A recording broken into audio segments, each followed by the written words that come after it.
Hello friends, मैं Sandeep Chaudhary Hind Swaraj school की online classes में आप सभी का स्वागत करता हूं। जैसा कि आप स्क्रीन के ऊपर देख रहे हैं, हम हेल्थ केयर सर्विसेज ये बुक है क्लास 10th की सीबीएसई बोर्ड की, जिसका कोड है 413। ये एडिशनल सब्जेक्ट है क्लास 10th के अंदर। इस बुक को कंप्लीट पूरी पढ़ा रहे हैं अपने चैनल हिंद स्वराज स्कूल के ऊपर। तो अगर आप इस बुक को पढ़ना चाहते हैं, आपके सिलेबस में ये है, तो आप हमारे चैनल हिंद स्वराज स्कूल को सब्सक्राइब करें और घंटी के बटन को दबा दें ताकि आने वाली वीडियोज़ की नोटिफिकेशन आपको मिलते रहें। इससे पहले हम इस बुक के यूनिट फर्स्ट के 4 सेशन कर चुके हैं, 4 पार्ट कर चुके हैं और लास्ट पार्ट यूनिट 1 का आज हम करने वाले हैं, पार्ट 5। तो चलिए अपने पार्ट की तरफ हम बढ़ते हैं, यूनिट 1 के पार्ट 5 की तरफ। ये हमारी बुक है हेल्थ केयर सर्विसेज और इसकी जो है हम क्लास 10th वाली ये पार्ट पढ़ रहे हैं। इसमें हम यूनिट फर्स्ट हमारी चल रही है hospital structure and functions. Hospital के स्ट्रक्चर और उसके फंक्शन हम पढ़ रहे हैं। आज हम यूनिट फर्स्ट का पार्ट 5 करने वाले हैं। तो पार्ट 5 में हम देख रहे हैं, पार्ट 5 जो है हमारा session 5, understanding the qualities of a general duty assistant. एक जनरल ड्यूटी असिस्टेंट की क्वालिटीज़ को पहचानना, या जनरल ड्यूटी असिस्टेंट को पेशेंट केयर असिस्टेंट भी कहते हैं, पेशेंट की देखभाल करने वाला सहायक। तो जीडीए हम शॉर्ट में इसे बोलेंगे। तो जीडीए की क्या जो है क्वालिटीज़ होनी चाहिए वो हम पढ़ने वाले हैं। असिस्टेंट या patient care assistant in hospital, A health team consist of A group of people. जो हेल्थ टीम होती है हॉस्पिटल के अंदर, वो कई लोगों के समूह की बनी होती है। हु यूज़ देयर स्किल्स, जो अपनी योग्यताओं का इस्तेमाल करते हैं, टू असिस्ट ए क्लाइंट और हिज फैमिली, किसी क्लाइंट या उसके परिवार को सहायता करने में अस्पताल के अंदर। The personnel commonly included in the health team are physician. जो कार्मिक, जो काम करने वाले लोग हेल्थ टीम के अंदर होते हैं हॉस्पिटल में, वो सामान्य रूप से होते हैं फिजिशियंस, यानी कि मेनली डॉक्टर्स हो गए, नर्सिज, डाइटिशियन जो खाने की देखभाल करते हैं, फिजियोथेरेपिस्ट जो फिजियोथेरेपी करते हैं, ऑक्यूपेशनल थेरेपिस्ट, पैरामेडिकल टेक्नोलॉजिस्ट जो मान लो टेस्ट वगैरह सब ये करते हैं, फार्मासिस्ट जो उसके अंदर रहते हैं जहाँ पे दवाइयाँ वगैरह मेडिकल स्टोर होता है मिलती हैं, तो उसके अंदर जो रहते हैं फार्मासिस्ट, और सोशल वर्कर सामाजिक कार्यकर्ता। ये सब पूरी टीम मिला के जो हॉस्पिटल के अंदर काम करती है। इनके बीच में the qualities that is GDA should, जो जनरल ड्यूटी असिस्टेंट है, पेशेंट केयर असिस्टेंट है, पेशेंट की देखभाल करने वाला सहायक है, उसके अंदर क्या क्वालिटीज़ होनी चाहिए ताकि वो इफ़ेक्टिव सर्विसेज दे सके लोगों को। तो the GDA must be loyal, GDA loyal होना चाहिए, और ऑनेस्ट ईमानदार होना चाहिए, डिपेंडेबल होना चाहिए, and willing to carry out the doctors, जो डॉक्टर्स के ऑर्डर हैं उनको कैरी आउट वो करने वाला होना चाहिए।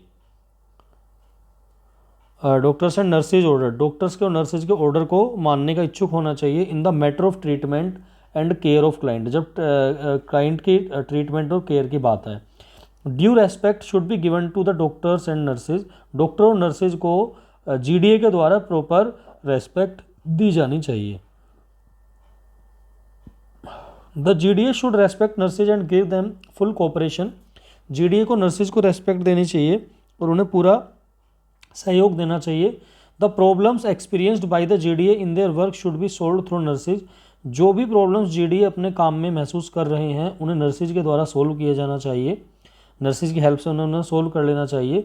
The nursing superintendent has a complete control and responsibility of the nurses and the GDA, जो नर्सिंग सुपरिटेंडेंट होता है अस्पताल के अंदर, उसका संपूर्ण नियंत्रण और पूरी जिम्मेदारी होती है सारे नर्सिज के ऊपर और जीडीए के ऊपर। एनी जीडीए हुई senior even by day must be treated with respect, जो भी जीडीए सीनियर होते हैं, चाहे वो एक ही दिन सीनियर क्यों ना हो, उनकी रेस्पेक्ट की जानी चाहिए। Client is the most important person in the hospital, जो क्लाइंट होता है यानी कि मरीज होता है, वो हॉस्पिटल के अंदर सबसे महत्वपूर्ण व्यक्ति होता है। The client in the hospital experiences new and unfamiliar surroundings, जब वो अस्पताल में आता है तो उसे नए और अपरिचित से चारों तरफ चीज़ें दिखाई देती हैं। ड्यू टू हॉस्पिटलाइजेशन, हॉस्पिटलाइजेशन यानी कि हॉस्पिटल में भर्ती होने के कारण, the client faces many physical and psychological problems, तो जो क्लाइंट होता है, मरीज होता है, उसे और उसके परिवार को बहुत सारी फिजिकल यानी कि जो है शारीरिक रूप से और साइकोलॉजिकल मानसिक रूप से समस्याओं का सामना करना पड़ता है। A GD has to see that client feel homely, GD को देखना होता है कि क्लाइंट को हॉस्पिटल में होमली फील आए, घर जैसे ही फील आनी चाहिए।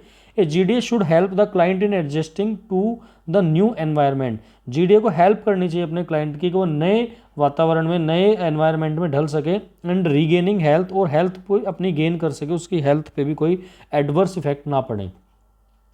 A GDA should be sympathetic and understanding, वो सिंपेथेटिक यानी कि सहानुभूतिपूर्ण और समझदार होना चाहिए, समझने वाला दूसरों को। He she should create confidence in the client about the care taken by the health care team, उनको जो है अपने क्लाइंट के अंदर कॉन्फिडेंस लेके आना चाहिए कि जो हेल्थ केयर टीम उनकी देखभाल कर रही है वो बिल्कुल अच्छी है। GDA should help in establishing a good nurse client relationship, GDA को नर्स और क्लाइंट जो है मरीज हैं उनके बीच में अच्छा रिलेशनशिप बनवाना चाहिए। ही या she should always speak of the client by his name, GDA को क्लाइंट को हमेशा उसके नाम से बुलाना चाहिए, and note by the bed number, ना कि बेड का नंबर लेके या बीमारी का नाम लेके। ही या शी शुड बी प्लीजेंट, उसे सुखद रहना चाहिए, चीयरफुल रहना चाहिए, प्रसन्न रहना चाहिए, एंड कर्टियस रहना चाहिए, but should not become too informal, लेकिन बहुत ज़्यादा इन्फॉर्मल नहीं होना चाहिए कि घर वर की बातें करने लगे, इस प्रकार से ज़्यादा नहीं होना चाहिए। GDA should not discuss personal affairs और whisper anything in front of client, उसे जो है क्लाइंट के सामने अपने पर्सनल मामले डिस्कस नहीं करने चाहिए, या कि कानाफूसी या खुसफुस करके बात नहीं करनी चाहिए, फुसफुसाहट के साथ बात नहीं करनी चाहिए। GDA should not have any personal reservations regarding caste, creed etcetera, और GDA को किसी भी अपनी पर्सनल कास्ट को या अपनी पर्सनल जाति को, धर्म को, इनको सपोर्ट नहीं करना चाहिए, सब मरीजों को एक समान मान के GDA को काम करना चाहिए। इसके बाद qualities of a general duty assistant, general duty assistant की क्या क्वालिटी होनी चाहिए। A general duty assistant has to provide service, उसे जो है सर्विस प्रोवाइड करनी पड़ती है जनरल ड्यूटी असिस्टेंट को, which calls for certain special qualities, जिसके लिए उसके अंदर कुछ विशेष क्वालिटीज़ होनी चाहिए। A GDA is required to provide personal care to the client, GDA को क्लाइंट को पर्सनल केयर देनी पड़ती है, विच इंक्लूड, जिसमें उससे हाइजीन यानी कि साफ़ सफाई, बाथिंग, नहाने की सुविधा उसे प्रोवाइड करानी पड़ती है हॉस्पिटल में, शैम्पूइंग की सुविधा करानी पड़ती है, शेविंग की, नेल ट्रिमिंग की, नेल काटने की, ड्रेसिंग की, स्किन केयर की, एंड सोन, ऐसी सारी सुविधाएं उसे क्लाइंट को प्रदान करानी होती हैं GDA को हॉस्पिटल के अंदर। In order to provide effective personal care, effective यानी कि प्रभावशाली व्यक्तिगत देखभाल के लिए a GDA should possess the following qualities, तो ये सब सुविधा देने के लिए GDA के अंदर, जनरल ड्यूटी असिस्टेंट के अंदर निम्नलिखित क्वालिटीज़, गुण होने चाहिए। Love for the fellow man, उसके साथ जो लोग हैं उनके प्रति उसके मन में प्रेम होना चाहिए। होनेस्टी एंड लॉयल्टी, उसे वफादार और ईमानदार होना चाहिए। डिसिप्लिन एंड ओबीडियंस, उसे जो है अनुशासन में रहना चाहिए और आज्ञाकारी होना चाहिए। अलर्टनेस, उसे हमेशा अलर्ट रहना चाहिए। टेक्निकल कम्पिटेंस, उसे टेक्निकल नॉलेज होनी चाहिए। डिपेंडेबिलिटी एंड एडजस्टेबिलिटी, दूसरों के ऊपर निर्भर रहना भी आना चाहिए और एडजस्ट करना भी उसे आना चाहिए। एबिलिटी टू इंस्पायर कॉन्फिडेंस, लोगों के अंदर कॉन्फिडेंस भरने की योग्यता उसके अंदर होनी चाहिए। Resourcefulness, ability to manage time and resources, resourcefulness यानी कि उसके जो भी रिसोर्सेज हॉस्पिटल के अंदर उपलब्ध हैं उन रिसोर्सेज से कैसे काम चलाया जा सकता है, तो उन रिसोर्सेज को मैनेज करना उसे आना चाहिए, वो योग्यता उसके अंदर होनी चाहिए। कर्टसी एंड डिग्निटी उसके अंदर होनी चाहिए, यानी कि अच्छे व्यवहारिक गुण उसके अंदर होने चाहिए। डिग्निटी, सम्मान की भावना उसके अंदर होनी चाहिए। सिंपैथी एंड एम्पैथी, सहानुभूति भी लोगों के प्रति उसके मन में होनी चाहिए, दयाभाव होना चाहिए। इंटेलिजेंस एंड कॉमन सेंस, उसके अंदर बुद्धिमानी भी होनी चाहिए और कॉमन सेंस भी होनी चाहिए। पेशेंस, धैर्य भी होना चाहिए, एंड सेंस ऑफ ह्यूमर भी होना चाहिए, यानी कि थोड़ा हंसी मजाक करने वाला भी उसे होना चाहिए। Good physical and mental health, उसकी खुद की जो हेल्थ है फिजिकल और मेंटल वो दोनों अच्छी होनी चाहिए। जनरसिटी यानी कि दयालुता उसके अंदर होना चाहिए। जेंटलनेस एंड क्वाइटनेस, वो जेंटल होना चाहिए और क्वाइट यानी कि शांत होना चाहिए। तो इसके बाद जो हमारी ये एक्सरसाइज है, ये एक्सरसाइज आप अच्छे से देख लेंगे। Write any 3 essential roles and functions of GDA in the table given below. GDA के 3 इंपॉर्टेंट रोल और फंक्शन हमें बताने हैं। इसके बाद जो है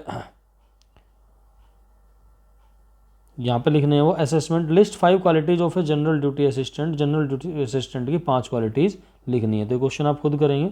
इसके बाद आपको ये क्वेश्चन करना differentiate between the following, differentiate करना है।